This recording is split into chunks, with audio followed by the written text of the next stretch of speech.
ঈদ মোবারক। ত্যাগ, সৌহার্দ্য আর আনন্দের এই উৎসব সবার জীবনে বয়ে আনুক নতুন প্রেরণা এবং আশা। আর এই প্রত্যাশা নিয়ে আমরা একটি নতুন বাংলাদেশ গড়ে তুলতে চাই। আর এই নতুন বাংলাদেশ গড়ে তুলতে হলে সমাজের প্রতিটি ক্ষেত্রে নারীদের ভূমিকা অত্যন্ত গুরুত্বপূর্ণ। রাজনীতি, সংস্কৃতি, অর্থনীতি কিংবা খেলাধুলা, প্রতিটি ক্ষেত্রেই নারীদের অগ্রগতি চোখে পড়ার মতো। নারীদের এগিয়ে চলার সামনে নানা চ্যালেঞ্জ, তাদের ভবিষ্যৎ ভাবনা কিংবা প্রত্যাশা নিয়ে ডিবিসি নিউজের ঈদের বিশেষ আয়োজন কর্মজয়ী নারীতে আপনাদের সবাইকে আমন্ত্রণ জানাচ্ছি। পুরো আয়োজনে আপনাদের সাথে আছি আমি তানিয়া হারুন। আজকে আমাদের সঙ্গে উপস্থিত আছেন বাংলাদেশ সেনাবাহিনীতে কর্মরত লেফটেন্যান্ট কর্নেল ফারহান আফরিন। কেমন আছেন? ঈদ মোবারক। ঈদ মোবারক। বলছিলাম যে সমাজের প্রতিটি ক্ষেত্রে আসলে নারীদের যে দৃশ্যমান এবং সক্রিয় ভূমিকা তা আমরা সবসময় দেখে এসেছি, এবং এরই ধারাবাহিকতায় আমরা দেখেছি যে নারীদের যে অগ্রগতি, নারীরা সব ক্ষেত্রে এগিয়ে এসেছে, সেটি কিন্তু সবসময় আমরা আমাদের চোখে পড়ার মতো, এবং সেনাবাহিনীও তার একটি অনন্য উদাহরণ। একটু ঈদের সময়টা দিয়ে আপনার সাথে আজকে আমাদের এই আড্ডা শুরু করতে চাই। ঈদের সময়টাতে আমরা জানি সবসময় সেনাবাহিনীতে যারা কর্মরত আছেন কিংবা থাকেন তারা সবসময় দায়িত্বে থাকেন। সবসময় কি ডিউটি এরকম থাকে? আর ডিউটিতে থাকলে আসলে পরিবার থেকে দূরে এরকম ঈদ আসলে কাটানোর যে অভিজ্ঞতা সেটি কেমন? আচ্ছা, আমাদের বাংলাদেশের প্রেক্ষাপটে ঈদ মানেই হচ্ছে আনন্দ। আমাদের প্রধান দুইটা ফেস্টিভ্যালের একটাই হচ্ছে ঈদ। সো ঈদের সময়টাতে আমরা সেনাবাহিনীতে শুরু থেকেই যে কোনো একটা ঈদে আমরা ছুটি পাই, আরেকটা ঈদে আমাদেরকে স্টেশনেই থাকতে হয়। তো পরিবারের সাথে যখন ঈদ কাটানো হয় সেটার আনন্দ তো আপনি জানেন কীরকম, অবশ্যই খুব ভালো। আর যেটা আমরা অফিসে থাকি বা আমাদের স্টেশনে থাকতে হয়, আমাদের বাকি সহকর্মীদের সাথে যেটা থাকে, আমরা সেইটাতেও আমরা আমাদের মতো করে আনন্দ করতে পারি। আমাদের কিছু অ্যারেঞ্জমেন্ট থাকেই প্রত্যেকটা ঈদকে ঘিরে। সো আমরা নিজেরাই আমাদের নিজেদের মতো করে সেটা উদযাপন করি। জি, সো দুভাবেই ঈদটা আসলে আমরা ভালোভাবেই কাটাতে পারি। জি, একটু জানতে চাই, এই সেনাবাহিনীর মতো শৃঙ্খলাবদ্ধ এবং কঠোর একটি পেশায় যোগদান, এই পথ চলাটা আসলে শুরুটা কোথায়? এই অনুপ্রেরণা আপনি কার থেকে পেয়েছেন? পথ চলাটা শুরু হয়েছে আপু আরও আড়াই দশকের মতো হবে। আমি যখন জয়েন করেছিলাম তখন সেনাবাহিনীতে আসলে আমাদের আগে কোনো মহিলারা আসেন নাই। আমরা হচ্ছি সেনাবাহিনীতে মহিলাদের দ্বিতীয় ব্যাচে। তো ইনফ্যাক্ট আমাদের আগে কোনো পথ ছিল না যেটা আমরা অনুসরণ করতে পারতাম। তো এটা সম্পূর্ণ একটা অজানা জায়গা ছিল। অনুপ্রেরণাটা কোথা থেকে পেয়েছি সেটার উত্তর যদি দিতে হয় আপু, আমি বলবো যে আমার মোস্টলি আমি নিজেই চেয়েছিলাম, আমার ইউনিফর্মটা ভাল লাগতো। তো আগে কখনো লং কোর্সে মেয়েদেরকে নেওয়া হতো না, শুধুমাত্র ডক্টররা যারা তারাই সেনাবাহিনীতে জয়েন করতে পারতেন। এই কারণে আমার কাছে কখনো মনে হয়নি যে আমি সেনাবাহিনীতে আসবো কোনো দিন। তো যখন অপরচুনিটিটা হলো তখন অলরেডি তো আমি একটা জায়গায় পড়ছি, আমি তখন ইউনিভার্সিটিতে ছিলাম। সো ওই জায়গাটা থেকে চলে আসাটার জন্য আসলে সেই ধরনের অনুপ্রেরণা দরকার ছিল। স্বতঃস্ফূর্তভাবে এসেছি, আমার পরিবারের সাপোর্ট ছিল। যেহেতু আমি যেটা একটু বলছিলাম যে আমাদের আগে কেউ ছিল না, তো অনুসরণ করার মতো আসলে সেরকম কিছু ছিল না। আমরা আসছি যখন বিএমএতে, তখন আমাদের 6 মাস আগে যারা জয়েন করেছিলেন 47 বিএমএ লং কোর্স, সেই কোর্সের মহিলা অফিসারদেরকে পেয়েছি ক্যাডেট হিসেবে। আমরা সবাই মিলে একসাথে আসলে স্ট্রাগলটা করেছি এবং আজকে আমাদেরকে দেখতেই পাচ্ছেন এখানে। জি, ইউনিফর্মের কথা বলছিলেন, সেই ইউনিফর্মটা আসলে সবারই আসলে এই কারণে এই পেশাতে যোগদান, আমি অনেকের মনেও আসলে এই ধরনের একটি যে ভাবনা সেটি দেখতে পেয়েছি। একটু এবারে জানতে চাই, অনেকেই মনে করেন বাংলাদেশের পরিপ্রেক্ষিতেই যদি আমরা বলি, সেনাবাহিনী একটি পুরুষ প্রধান পেশা, পুরুষদেরকে অগ্রাধিকার বেশি দেওয়া হয় কিংবা পুরুষদেরকে আসলে বেশি চেনা যায়, এমনটা বাংলাদেশের পরিপ্রেক্ষিতে দেখা যায়। একটু জানতে চাই, শুরুতে আপনি কি এরকম ধরনের কিংবা যখন যোগদান করেছেন সেই ক্ষেত্রে পারিবারিক কিংবা সামাজিক কোনো চ্যালেঞ্জের মুখোমুখি হয়েছে যেটি এখনো আপনার মনে আছে? আই ওন্ট ডিনাই, সেনাবাহিনী মেল ডমিনেটেড, এতে কোনো সন্দেহ নাই। কারণ হচ্ছে এখনও ফিমেল যারা আছে তারা ওই পর্যায়ে যেতেই পারে নাই। কারণ আমরা এখনও সেটা একটা নির্দিষ্ট সিনিয়রিটি আসবার পরে একটা জায়গায় পৌঁছানো যায়, আমরা এখনও এই পর্যন্ত যেতে পারি নাই। আমাদের মেয়েদের যে ফার্স্ট ব্যাচ আছে তারা এখন লেফটেন্যান্ট কর্নেল। সো তারা যখন আরও সিনিয়র হবেন, আরও কিছু বছর যাবেন, তখন হয়তো বা আপনারা আরও বেশি করে দেখতে পাবেন। আর এটা তো ওয়ান অফ দ্য প্রাচীনতম পেশা সেনাবাহিনী। তো শুরু থেকেই তো মেলরাই ছিল। সো হঠাৎ করে তার মধ্যে যখন ফিমেলরা আসলো, শুরুতে অবশ্যই সংশয় ছিল, দ্বিধা ছিল, ওরা পারবে কিনা। আমাদেরও মনে হতো আমরা পারবো কিনা। আমরা তো হুট করে এসে এরকম একটা জায়গায় যেখানে আপনাকে নেতৃত্ব দিতে হবে, আপনি একটা জায়গায় যাবেন, একটা টিমকে আপনি যখন লিড করবেন, সবাই আপনার দিকে তাকিয়ে আছে, সবাই আপনার পারফরমেন্সটাকে জাজ করছে, এটা একটা বাড়তি প্রেশার তো দিতই। কিন্তু আমার এখন মনে হয় যে ওই যে একটা বাড়তি প্রেশার যেটা আমরা ফিল করতাম পারফেক্ট থাকার জন্য, সেটাই বোধহয় পরবর্তীতে আমাদেরকে আরও বেশি সাহসী করে তুলেছে এবং কিছুটা হেল্পও করেছে। কীভাবে এভাবে হয়তো আমি এক্সপ্লেইন করতে পারি বিষয়টাকে, যে আমাদের সবসময় মনে হতো যে আমরা যারা প্রথমিকের ব্যাচগুলা, আমাদের একটা রিয়েলাইজেশন সবসময় ছিল যে আমাদের পারফরমেন্সের উপরে ভবিষ্যতে এই পেশায় মেয়েরা আসতে পারবে কিনা সেটা অনেকখানি ডিপেন্ড করে। আমাদের সামান্যতম বিচ্যুতির সুযোগ ছিল না। আমরা হয়তো একটা ভালো কিছু করতে পারবো, আবার খারাপ কিছুও করতে পারবো, এই বোধটা আমাদের মধ্যে সবসময় ছিল। আমাদের পরেও তো মেয়েরা এখন আসছে, মাশাআল্লাহ সবাই যার যার জায়গায় কাজ করছে, ভালোই আছে। সো চ্যালেঞ্জ যা ছিল আপু, আমরা সময়ের সাথে সাথে উই হ্যাভ অ্যাকসেপ্টেড ইট, এখনও আছে, প্রতিনিয়তই থাকে, বাট আমরা ওটা ম্যানেজ করে নিতে পারি। জি, শারীরিক সক্ষমতা সেটি আসলে সবচেয়ে বড় একটি গুরুত্বপূর্ণ বিষয় সেনাবাহিনীতে কিংবা ডিফেন্সে যে কোনো ক্ষেত্রে। আসলে সেই শারীরিক সক্ষমতার পাশাপাশি মানসিক যে দৃঢ়তা সেটাও কিন্তু খুব বেশি গুরুত্বপূর্ণ। সেই ক্ষেত্রে আপনার ক্ষেত্রে আপনি বলছিলেন 1.5 দশক ধরে আপনি এই পেশায় আছেন, 2 দশকের মতো, তো সেই ক্ষেত্রে এই মানসিক শক্তি আসলে ধরে রাখা কতটা কঠিন এই পেশায়? আমরা বিএমএতে যখন প্রশিক্ষণ নেই, আমরা 2 বছর নিয়েছিলাম, ওই সময়টাতে এই জিনিসটা আসলে তৈরি হয়ে যায়। একজন সিভিলিয়ান যখন ক্যাডেট হিসেবে জয়েন করে, তাকে একজন সেনাবাহিনীর অফিসার হিসেবে মোল্ড করার যে প্রসেসটা, যে প্রশিক্ষণটা, সেটা খুবই কঠিন, শারীরিকভাবেও মানসিকভাবেও। সো ওই প্রশিক্ষণটা এমন থাকে যে আপনি ওই প্রসেসটার মধ্যে দিয়ে গেলে একটা সময় কীভাবে যেন আপনি এই মানসিক শক্তি অর্জন করে ফেলবেন। এমন অনেক সিচুয়েশন আসে যখন মনে হয় আমি কেন, অথবা আমি বোধহয় পারবো না, বা ট্রাস্ট মি আমরা পারি, মানে হয়ে যায় এটা। একটা সময় মনে হয় না যে কোনো একটা সমস্যায় পড়ে গেলে বা একটা সিচুয়েশনে মনে হয় যে বোধহয় মাথায় আকাশ ভেঙে পড়লো।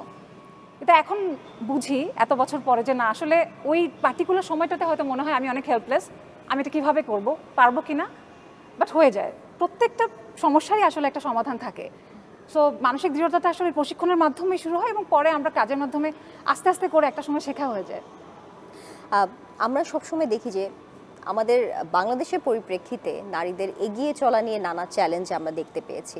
সেক্ষেত্রে যদি আমি সেনাবাহিনীর কথা তুলে ধরতে চাই, নারীদের নিজেদের দক্ষতা প্রমাণ করতে হলে সবসময় অনেক সময় দেখা যায় যে পুরুষদের থেকে নারীদের পরিশ্রমও কিন্তু একটু বেশি করতে হয়। সেই ক্ষেত্রে আপনার অভিজ্ঞতা কি কখনো এমনটা হয়েছে যে নিজেকে প্রমাণ করতে হলে করার জন্য আসলে আপনার অনেকখানি নিজের পরিশ্রম দিতে হয়েছে, যেটা আসলে পুরুষদের এত দিতে হয় না? এরকম কি কখনো কোনো অভিজ্ঞতার সম্মুখীন হয়েছেন কিনা?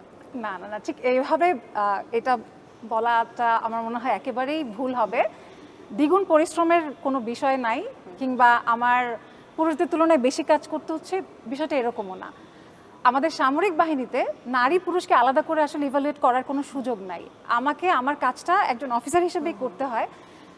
এখন যারা ইউনিট লিড করছে কমান্ডিং অফিসার হিসেবে, সে যখন তার আন্ডার কমান্ড যারা আছে সবাইকে লিড করছে, সবাই কিন্তু তাকে একজন সিও হিসেবেই দেখছে, কমান্ডিং অফিসার হিসেবেই দেখছে।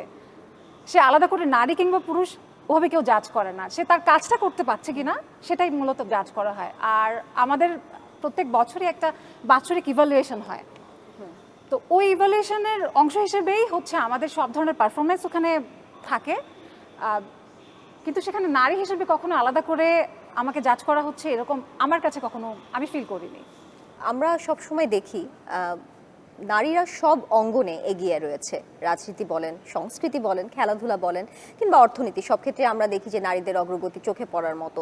এমনকি পড়াশোনায় এইচএসসি এসএসসির ফলাফল যখন প্রকাশ হয়, আমরা দেখি যে নারীদের ফলাফলের হার কিন্তু খুব বেশি ভালো পুরুষদের তুলনায়, ছেলে স্টুডেন্ট যারা আছে তাদের তুলনায়, শিক্ষার্থীদের ক্ষেত্রেও আমরা দেখেছি।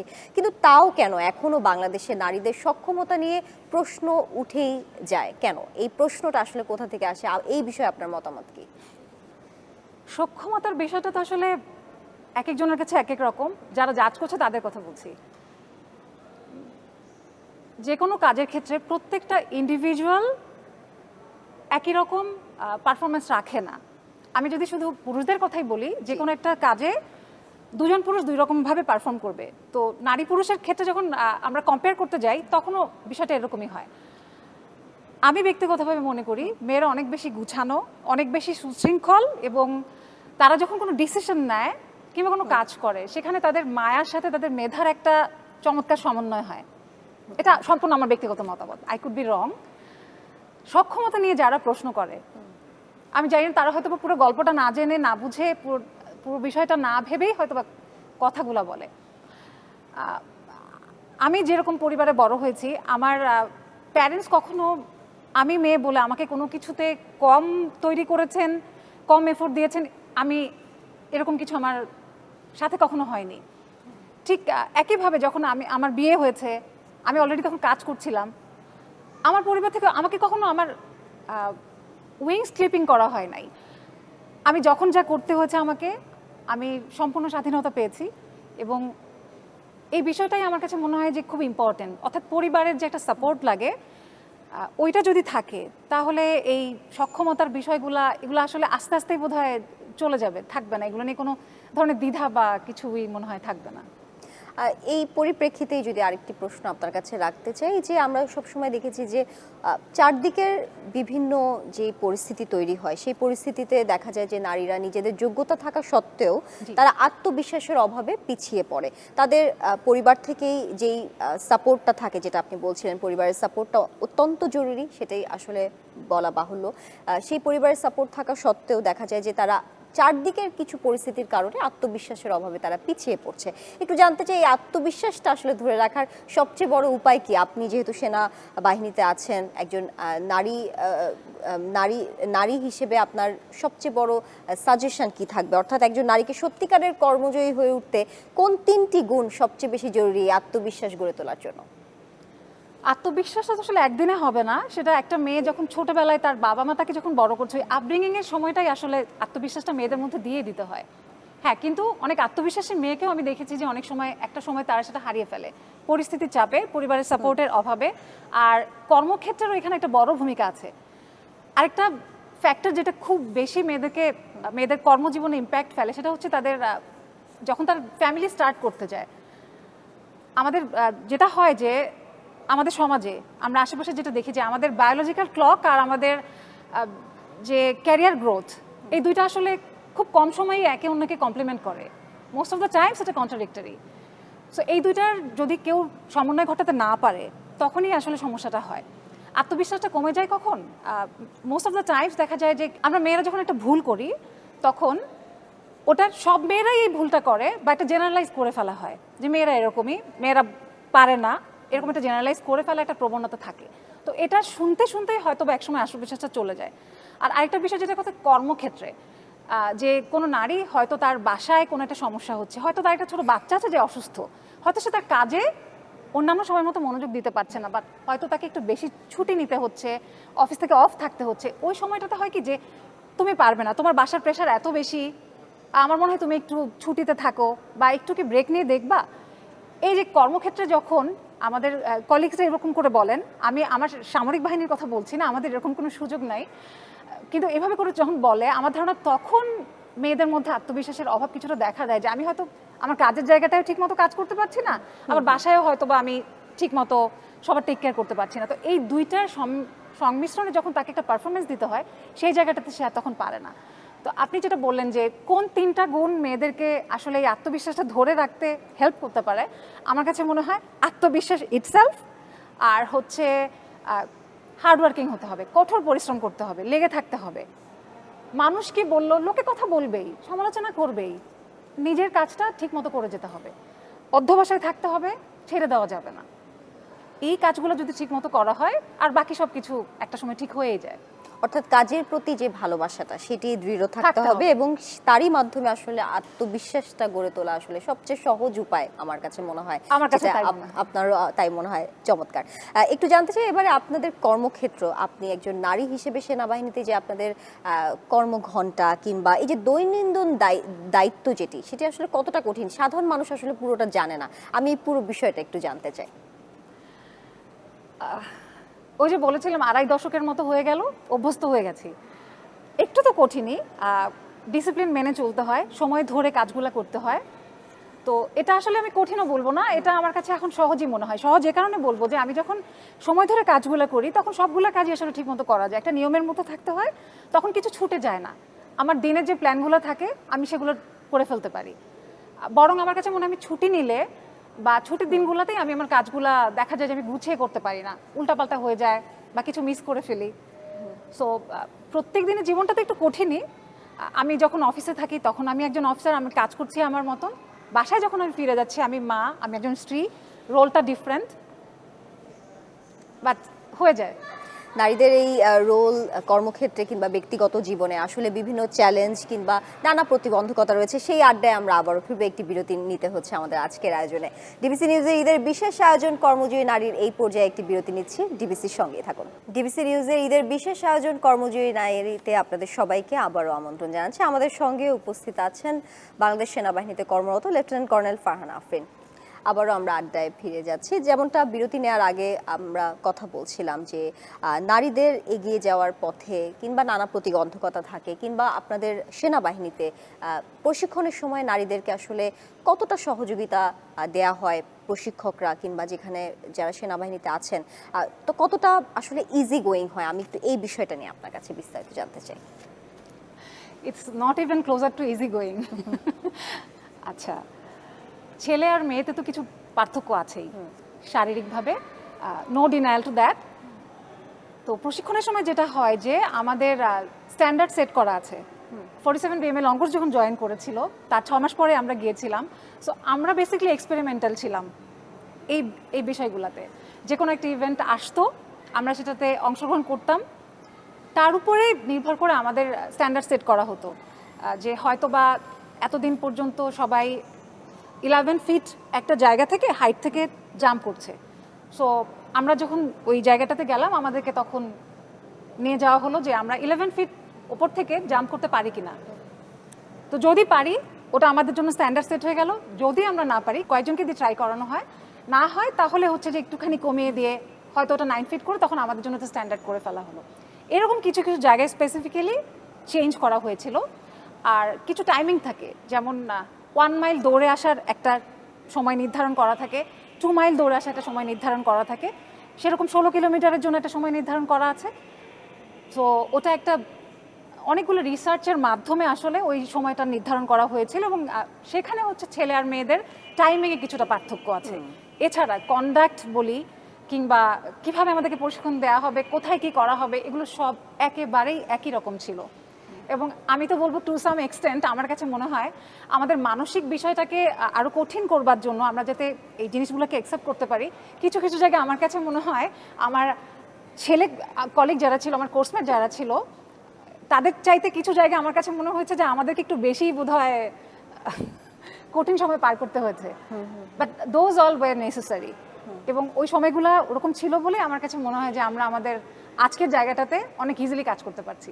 এবং সাধারণ মানুষ কিন্তু আসলে এই গল্পগুলো জানতো না। আমরা মানে সাধারণ মানুষের কাছে কিন্তু আসলে মনে হয় যে নারীদের থেকে পুরুষদের মনে হয় প্রশিক্ষণ বেশি। আপনার মাধ্যমে আজকে আমাদের দর্শকদেরকে আসলে সেই বিষয়টি নিশ্চয়ই আমরা পরিষ্কার করতে পেরেছি। এবারে আপনার কর্মক্ষেত্র নিয়ে একটু জানতে চাই, কোন কোন অঙ্গনে বা কোন কোন সেক্টরে আসলে দায়িত্ব পালন করছেন, সেই বিষয়টি নিয়ে একটু বিস্তারিত জানতে চাই। আচ্ছা, আমি এখন প্রয়াস বিশেষায়িত শিক্ষা প্রতিষ্ঠানে আছি, আপনি নাম শুনেছেন হয়তো। আমরা স্পেশাল বাচ্চাদেরকে নিয়ে কাজ করি। তো এখানে আসবার আগে আসলে আমার এরকম কোনো কাজের অভিজ্ঞতা ছিল না।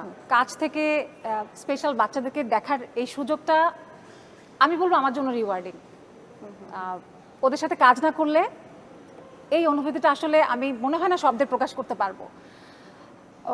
আমাদের এখানে প্রায় 1500-র মতো বাচ্চা আছে যাদের আমরা টেক কেয়ার করি। আমাদের একটা স্পেশাল এডুকেটর তৈরি করবার মতো একটা ইনস্টিটিউশন আছে যেটাকে পাইজার বলা হয়। আমি বর্তমানে ওটা ডাইরেক্টর হিসেবে আছি।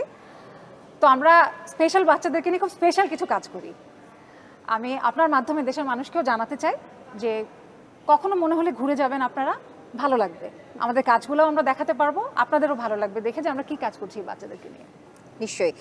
এবারে একটু জানতে চাই আপনার একটি মতামত, সেটি হচ্ছে বাংলাদেশে নারীদের সুযোগ প্রত্যেকটি অঙ্গনে কি আগের তুলনায় এখন কি বেড়েছে, এই বিষয়ে আপনি কি মনে করেন, নাকি এখনো আসলে অনেক পথ পাড়ি দেওয়া বাকি? বাধাটা আসলে কোথায়? কিংবা রাষ্ট্রীয় প্রতিষ্ঠানগুলোর কথাই যদি ধরি, নারীরা কি এখনো সেই সুযোগ কিংবা সেই তুলনায় কি সেই ধরনের অগ্রাধিকার পাচ্ছে কিনা, কি মনে করেন? আগের তুলনায় তো আমার কাছে মনেই হয় নারীরা অনেক এগিয়ে এসছেন, বাট রাষ্ট্রের নীতি নির্ধারণের জায়গাগুলোতে নারীদের অংশগ্রহণের আরও অনেক সুযোগ রয়েছে। এই জায়গাগুলোতে কাজ করলে হয় কি, যে তারা যখন নীতি নির্ধারণের জায়গাগুলোতে কাজ করেন তখন যে কোনো সিদ্ধান্ত যেগুলো নেওয়া হয় সেগুলো আরও, আমার কাছে মনে হয়, আরও ভারসাম্যপূর্ণ হয়, আরও অনেক ম্যাচিওর সিদ্ধান্ত নেওয়া সম্ভব হয়। নারীদের কাজ করার ওয়েটা একটু ডিফারেন্ট, তাদের মেধার সাথে তাদের মায়া মমতা এই গুণগুলোও কিভাবে যেন একটু সমন্বিত হয়ে যায়। এটা আমার ব্যক্তিগত মতামত। আমরা শুধু ব্রেইন দিয়ে চিন্তা করি না, হার্ট দিয়েও চিন্তা করি। হার্ট আর ব্রেইনের কম্বিনেশনটা আসলে খুব ভালো একটা রেজাল্ট নিয়ে আসে। আর নীতি নির্ধারণের জায়গাগুলোতে যখন নারীরা আরও বেশি করে আসবে, আমার কাছে মনে হয় যে কোনো সুষম রাষ্ট্রের জন্য এটা অনেক বেশি জরুরি। বাট এটা কোটা দিয়ে দয়া করে না, নিজের যোগ্যতা প্রমাণ করে এগিয়ে যখন আসবেন নারীরা, তখনই আসলে এটা ভালোভাবে কাজ করবে। কর্মজীবন এবং ব্যক্তিগত জীবন, এই দুটি বিষয় নিয়ে এবার একটু কথা বলতে চাই। কর্মজীবন এবং ব্যক্তিগত জীবনে ভারসাম্য ধরে রাখা আসলে সবচেয়ে বড় চ্যালেঞ্জ নারীদের ক্ষেত্রে। সেই চ্যালেঞ্জটা আসলে কিভাবে, এই ব্যালেন্সটা কিভাবে করেন, কিভাবে মেনটেন করেন? আর একটু জানতে চাই, ব্যক্তিগত জীবনে এমন কি কোনো ত্যাগ কখনো স্বীকার করতে হয়েছে এই কর্মজীবনের কারণে? অর্থাৎ আমি জানতে চাচ্ছি যে বিভিন্ন সময় আমরা দেখেছি মিশনে যেতে হয় নারীদেরকে, পুরুষদেরকেও যেতে হয়, কিন্তু নারীদের ব্যক্তিগত জীবনে অনেক সময় দেখা যায় পরিবারের বিভিন্ন ত্যাগ স্বীকার করতে হয়। সেই ক্ষেত্রে আপনার অভিজ্ঞতাটা কেমন? ব্যালেন্স তো আসলে কখনো করা যায় না, ভারসাম্য রক্ষা করা যায় না। আমরা যেটা করি সেটা হচ্ছে প্রায়োরিটাইজ করি। আমার পেশাগত জীবন, পারিবারিক জীবন, দুটার মধ্যে আমাকে প্রায়োরিটি মেনটেন করতে হয়। আপনি যেটা বললেন যে মিশনে যাওয়ার বিষয়টা, খুব কঠিন একটা সময় আসলে তখন, স্পেশালি বাচ্চার জন্য আসলে মাকে ছাড়া এতগুলো দিন থাকা, এটা খুব প্যাথেটিক একটা সময় থাকে। কিন্তু আমাদের বাচ্চারাও মাশাল্লাহ কীভাবে যেন, ওরা ছোটোবেলা থেকে মাদেরকে এই কাজগুলো করতে দেখে, তো সবসময় বাইরে যাচ্ছে, সবসময় কাজ করছে। আমরা প্রতি বছরই 1 মাসের জন্য আমাদের শীতকালীন প্রশিক্ষণে যেতে হয়। তো একটা মাস একটা বড় সময়। একটা বাচ্চা যখন ছোটোবেলা থেকে ওর বুদ্ধি হচ্ছে, দেখছে ওর মা নাই, ওই সময়গুলো দেখে দেখে ওরা ইউজ টু হয়ে যায়। আমার লাস্ট মিশনের সময় আমার ছেলেকে যখন কেউ জিজ্ঞেস করতো যে তোমার মা তো আফ্রিকায়, তোমার মন খারাপ হয় না? সো ও এত ছোট ছিল, বাট ও খুব সুন্দর করে উত্তর করতো, আমার মা তো সোলজার, ওকে তো যেতেই হবে। তো ও যেই কথাটা বলতো, আমার কাছে মনে হতো যে ও খুব ওর একটা ইমোশন কাজ করতো এটার পেছনে। He use to feel proud যে ওর মা সোলজার, কাজে যাচ্ছে। তো এটা যে সচেতনভাবে ওকে আমরা এভাবে করে শিখেছি তা না, প্রসেসের মধ্যে থেকেই ও এটা বুঝে গেছে। তো ঠিক একইভাবে আপু আমার মনে হয় যে আমাদের স্যাক্রিফাইসের জায়গাগুলো তো আছেই, কিন্তু এগুলোকে এখন আর স্যাক্রিফাইস বলে মনে হয় না। আমাদের খুব বদলির চাকরি, আজকে এখানে আছি তো কালকে আরেক জায়গায়। সো সব স্টেশনে আসলে পরিবারকে সাথে নিয়ে থাকা সম্ভব হয় না, যদিও অথরিটি চেষ্টা করেন আমাদের কাপল অ্যাডজাস্টমেন্ট করে একই জায়গায় রাখবার জন্য, বাট সবসময় সেটা পারা যায় না আসলে। তো ওই সময়গুলো একটু কঠিন যায়। আর ওই যে বললাম, পরিবারের সাপোর্ট থাকে এবং আমরাও বিষয়গুলোকে এমনভাবে সেট করে ফেলি, মেনে নেই, অ্যাকসেপ্ট করে ফেলেছি এবং কাজগুলো ভাবে সাজিয়ে করে ফেলি, তো সমস্যা হয় না। অর্থাৎ পরিবারের সাপোর্টটা থাকলে আসলে কর্মজীবন এবং ব্যক্তি জীবনে ভারসাম্য রক্ষা করাটা আসলে কিছুটা একটু মেইনটেইন করা সম্ভব। একেবারে ভারসাম্য রক্ষা করা যায় না, বাট ম্যানেজ করা যায়। জি, আমরা আবারও আড্ডায় ফিরবো, আবারও একটি বিরতি নিতে হচ্ছে। টিবিসি নিউজে ঈদের বিশেষ আয়োজন কর্মজীবী নারীর এই পর্যায়ে আবারও বিরতি নিচ্ছে, টিবিসির সঙ্গেই থাকুন। আমন্ত্রণ আরও একবার টিবিসি নিউজের ঈদের বিশেষ আয়োজন কর্মজীবী নারীতে। আমাদের সঙ্গে আজকে উপস্থিত আছেন লেফটেন্যান্ট কর্নেল ফারহানা আফরিন। আবারও আড্ডায় ফিরে আসছি।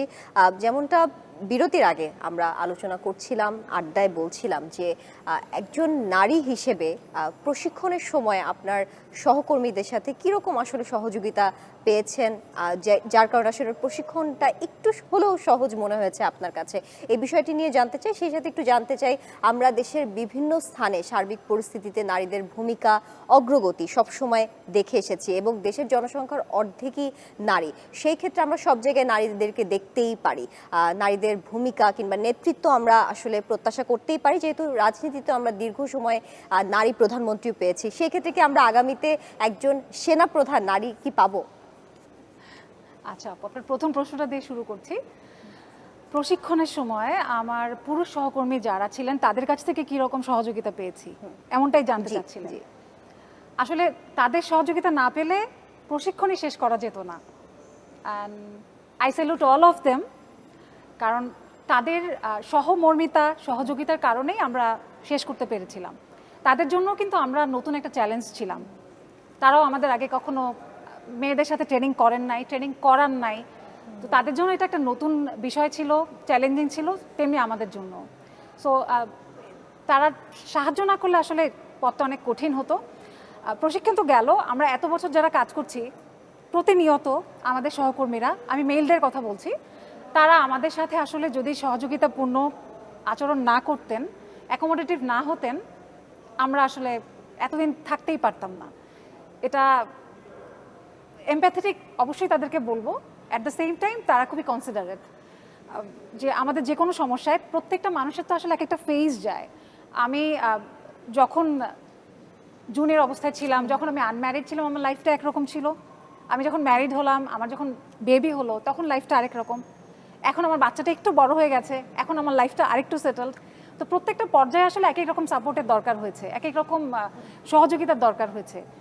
সবগুলো ক্ষেত্রে আমরা পেয়েছি। এবং আমি আরেকটা কথা খুব কৃতজ্ঞতার সাথে বলতে চাই যে আমাদের সেনাবাহিনীতে আমরা তো সবসময় দেখা যায় যে যখন কম্পেয়ার করি আমাদের আশেপাশের অন্যান্য সাবকন্টিনেন্টাল দেশগুলোর সাথে আমরা কম্পেয়ার করি, আমাদের জায়গায় আমাদেরকে কখনো কোনো বাদ দেওয়া হয় নাই যে তুমি এটা করতে পারবে না।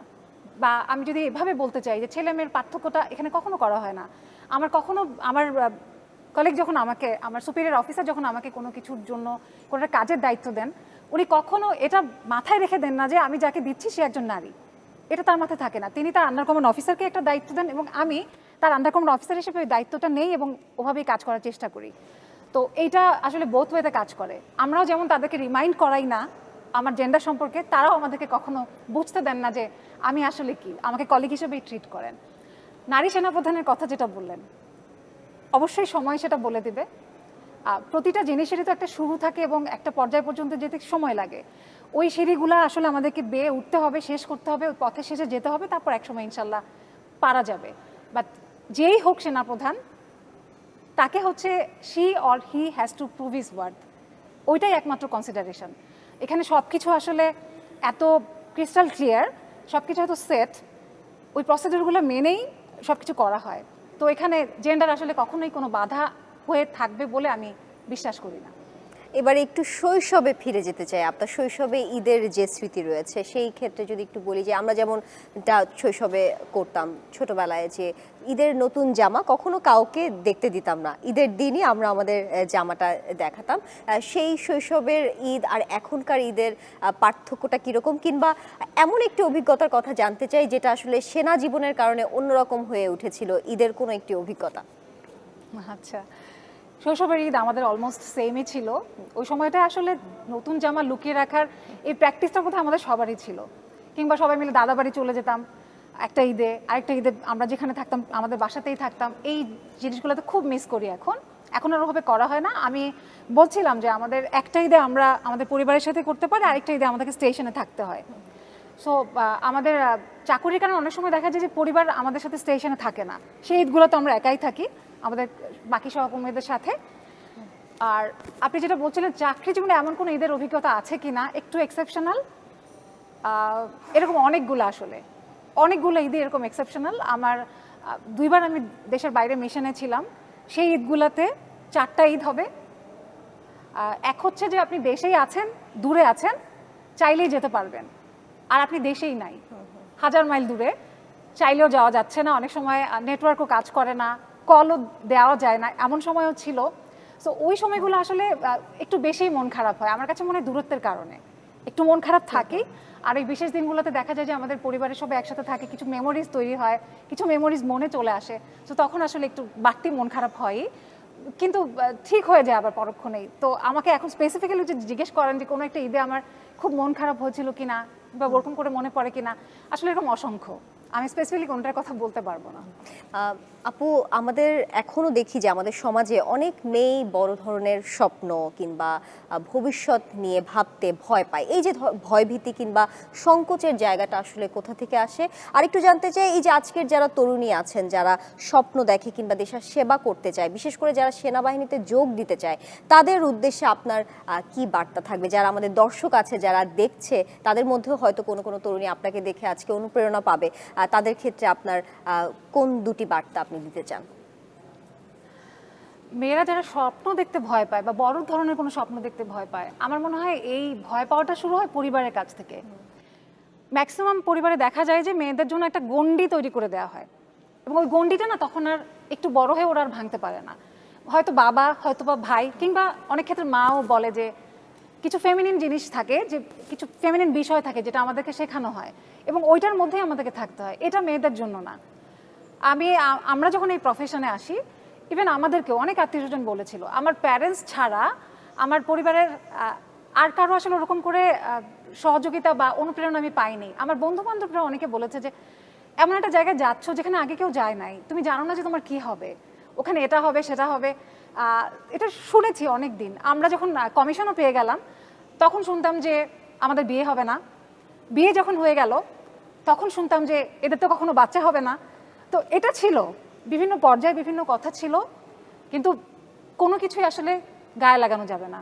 লোকে কথা বলবে, সমালোচনা করবে, আত্মবিশ্বাস ভেঙে দেওয়ার চেষ্টা করবে। আত্মবিশ্বাসটা রাখতে হবে নিজেকেই। আর পরিবারের সাপোর্ট ছাড়া এটা একটা মেয়ে আসলে কখনোই পারে না। বাবা মার সাপোর্ট সবচেয়ে বেশি জরুরি, এবং হচ্ছে মেয়েকে ওই আত্মবিশ্বাসটা দেওয়া, তাকে সাহস দেওয়া যে সে পারবে। ক্লিপিং করে না দেওয়া তার উইংসগুলোকে, এটা খুব জরুরি। এটা যদি হয় আর মেয়েরা যদি নিজেদেরকে যোগ্য করে তুলতে পারে, তাহলে আমার কাছে মনে হয় যে একটা সময় আত্মবিশ্বাস, যোগ্যতা, এই দুইটাই তাকে আসলে হেল্প করবে যে কোনো জায়গায় পৌঁছানোর জন্য। আর যারা সেনাবাহিনীতে আসতে চায়, তাদের উদ্দেশ্যে তো আমি আর কি বলবো। এই যে আমি সামনে বসে কথা বলছি, এর চেয়ে বড় অনুপ্রেরণা কি হতে পারে আমি জানি না। আমার কাছে এই ইউনিফর্মটা আমার অনেক আকাঙ্ক্ষার একটা জায়গা। আমাকে এম্পাওয়ার্ড ফিল করায়, আমাকে খুব ভালো লাগায়। আমি খুব সরাসরি দেশের মানুষের সেবা করতে পারি আমার এই ইউনিফর্মের কারণে, যেটা হয়তো অন্য প্রফেশনে থেকেও সবাই যার যার জায়গা থেকে করতে পারে, করা সম্ভব, বাট আমরা অনেক ইজিলি করতে পারি। আমরা জনগণের কাছাকাছি যেতে পারি। দেশের যে কোনো ক্রান্তির লগ্নে আপু আপনারা দেখবেন যে আমরা সেখানে আছি, যেখানেই হোক। সো এই সময়গুলোতে না আমার মনে হয় যে এই প্রফেশনটা বেছে নেওয়া, যারা আসতে চায় তাদের উদ্দেশ্যে বলছি যে বাংলাদেশের প্রেক্ষাপটে এটা আমার সম্পূর্ণ ব্যক্তিগত মতামত যে মেয়েদের জন্য সামরিক বাহিনীর চাইতে সেফার কোনো পেশা হতে পারে না। আসলেই আই ডু বিলিভ দিস। এবং এটা এমন একটা জায়গা যেখানে আসলে নিজের একটা আলাদা আইডেন্টিটি তৈরি করা যায়, মানুষের জন্য করা যায়, দেশের জন্য করা যায়। এবং সর্বোপরি আমার কাছে মনে হয় যে আমরা যখন কোনো কাজ করি, শুধু নিজের ক্যারিয়ারের জন্য সেই কাজ করি এমন না, পুরো দেশের কোটি মানুষের অনেক আশা ভরসার জায়গাটা আমাদের কাছে, অনেক এক্সপেকটেশন থাকে আমাদের কাছে।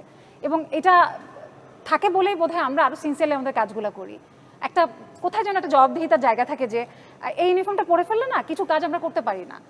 অনেক অনেক নেগেটিভ জিনিস থাকে মানুষের মধ্যে, কিন্তু ওই জিনিসগুলো আমাদের তখন আর আসে না, আসলেই আসে না। এটার জন্য আলাদা কোনো মোটিভেশনের দরকার হয় না, অটোমেটিক্যালি কাজ মানে হয়ে যায়, নিজের মন থেকে চলে আসে। সো যারা আসতে চায় তাদেরকে আমি বলবো ইউ আর মোস্ট ওয়েলকাম। একটাই শর্ত, নিজেকে যোগ্য করে তুলতে হবে। মেধা যাদের থাকে তারা একটু চেষ্টা করলে এখানে আসতে পারবে। খুব কঠিন কিছু না, জাস্ট লেগে থাকতে হবে, সৎ সাহস রাখতে হবে, সদিচ্ছা রাখতে হবে, ইনশাল্লাহ। নিশ্চয়ই আপু, আপনার এই অনুপ্রেরণা, নিশ্চয়ই আপনার এই বার্তা আমাদের তরুণী যারা আছেন, যারা নারী আছেন, তারা নিশ্চয়ই সেই বিষয়টি শুনবেন এবং তারা নিশ্চয়ই এটাকে অনুপ্রেরণা হিসেবেই দেখবেন। আপনাকে অসংখ্য ধন্যবাদ আজকে আমাদের কর্মজীবী নারীর আয়োজনে এসে সময় দেওয়ার জন্য। আপনাকে অনেক ধন্যবাদ, এবং ধন্যবাদ ডিবিসি নিউজকে আমাকে ইনভাইট করবার জন্য। Thank you so much. DBC নিউজে ঈদের বিশেষ আয়োজন কর্মজীবী নারী এখানেই শেষ করছি। ডিবিসির সঙ্গেই থাকুন।